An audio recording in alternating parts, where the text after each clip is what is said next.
Servus Männer, it's Red Pill Germany again. Today I want to take some time to raise awareness about a very sensitive issue, and it is very difficult to talk about that in Germany. It is a very taboo subject, but it is becoming more and more pressing, this issue. I want to talk about predators in Germany today. I still remember those days when we hardly had any such predators in Germany. I'm talking about the 80s and the 90s.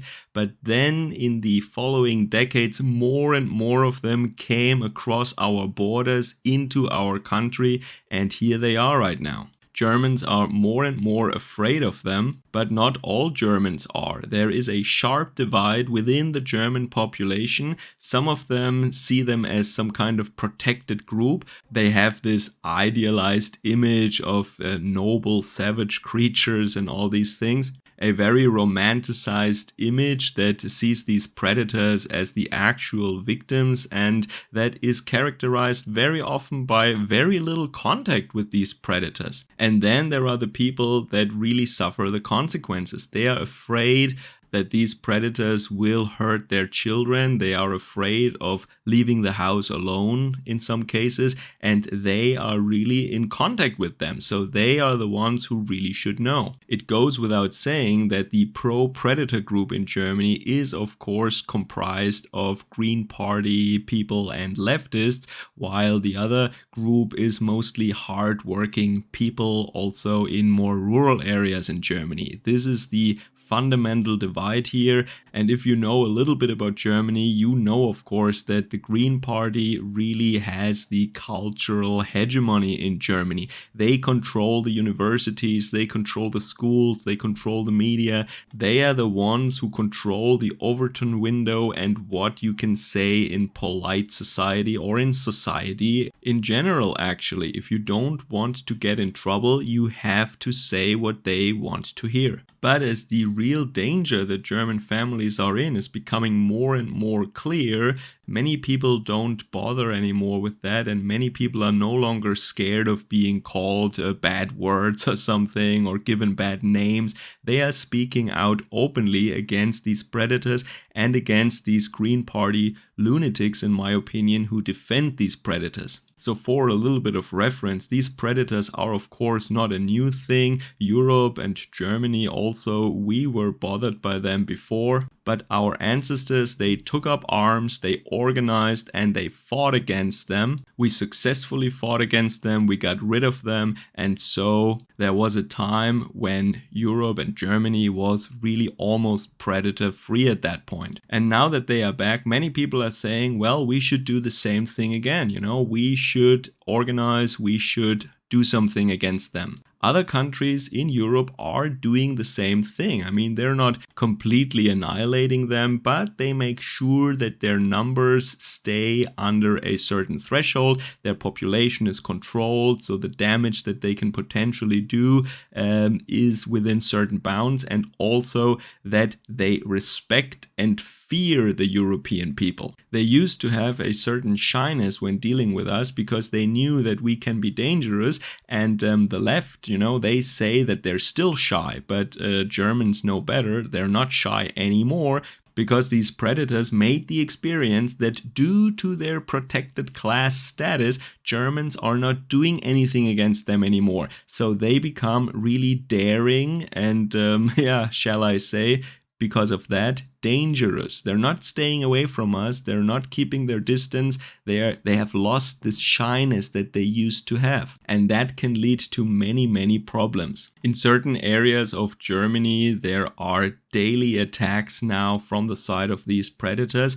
And as I said already, people are afraid to leave the home alone, and they don't let their children play outside alone anymore. But now there is an election season coming up in Bavaria very soon, and that means the Bavarian Prime Minister, the governor, so to speak, Mr. Söder, he said that it is enough now. If there is one attack by these predators, we will take them out. And he went even one step further. He said, I don't care anymore what individual predator did that, we don't have to identify him anymore. We just take one out. And that is something that Germans have done in the past. One attack on us and we retaliate, and we don't necessarily retaliate against the exact individual who did that. No, we just take one out of your group. So this is as far as Mr. Söder from Bavaria goes right now. So in case you're wondering, I apologize for staying very general when I talk about this topic. It is a very sensitive topic after all, but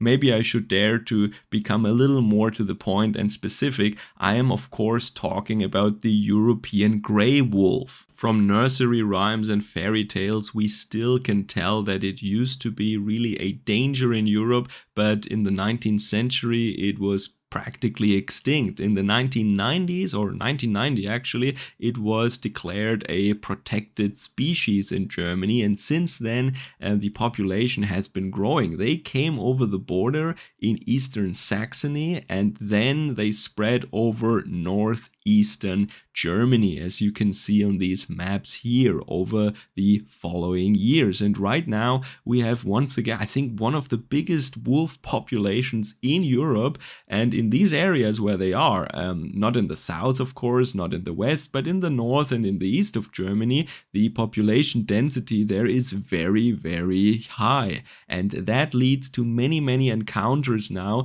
between wolves and farmers, and especially sheep farmers, cattle farmers, also horse farms. You know, there are a lot of horses in Germany. They report that there are a lot of attacks on the animals, on the livestock, and the farmers are really desperate right now. They are calling for a regulation of the population of these wolves, which is also, in my understanding, at least practiced in neighboring countries or in other European countries.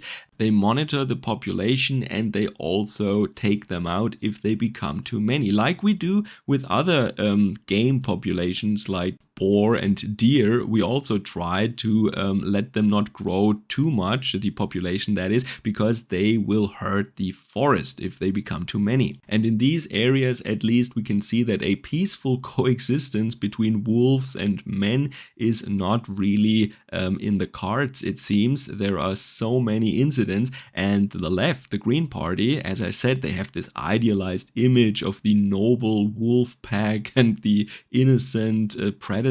But in fact, some of these wolves are not killing to eat. They're killing for pleasure right now. From bears, this is also very well known that there are some individuals that kill for pleasure really, or out of habit, and not because they're hungry. And also that they are, as I said, not shy anymore. This old saying that, oh, they're more afraid of you than you are of them, and they are shy and normally they stay away from humans and their houses. No, they're really coming towards them. These wolves now are different creatures. They have a different socialization, you might say. They made different experiences with humans because humans there know that they're not allowed to do anything against them, you know? They would probably go to jail if they would take out a wolf when they attack their sheep. But the left is saying that why don't these farmers build fences then? Or why doesn't the taxpayer just recompensate them for the economic loss that they have suffered? Yeah, but maybe for some of these farmers it's a little bit more involved, this question, than just the money they lost because a sheep was killed. Anyway, it is a highly emotionally charged question. There are, on the one hand side, the city dwellers that have no idea about nature and about farming or animals, and they have this idealized, unrealistic image in their head. On the other hand, there are cattle farmers, rural area dwellers who are in some cases almost in daily contact with these wolves right now, and who are really afraid of them in the areas where wolves are prevalent in Germany, once again, north and east. If you saw any parallels between this discussion and some other discussions, well, congratulations, then you are a person that is able to see patterns, which, as people tell me, is a sign of high intelligence. Enjoy the rest of your day. Servus, Kameraden.